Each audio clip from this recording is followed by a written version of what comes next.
Hi friends, in this video let us solve a Fourier transform related question asked in GATE 2006 EC paper.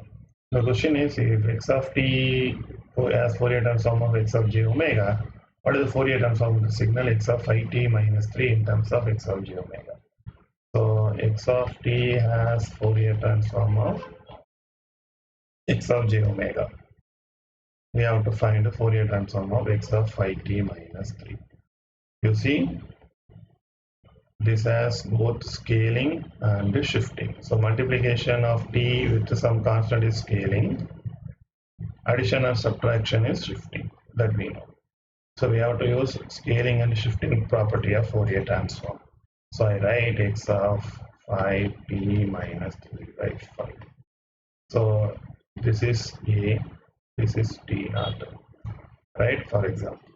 So scaling factor A, T naught is the shifting. So we know x of t minus t naught as a Fourier transform of x of omega e power minus j omega t naught. X of at as a Fourier transform of 1 by a x of omega by a. So first one is shifting, second one is scaling property.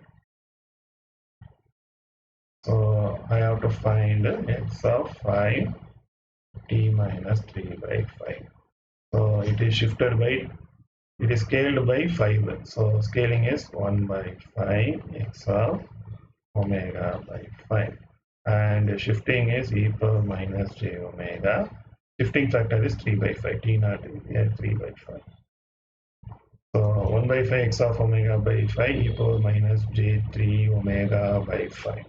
That is the answer. 1 by 5 x of j omega by 5 e power minus j3 omega by 5. Option A is the right answer. Thank you.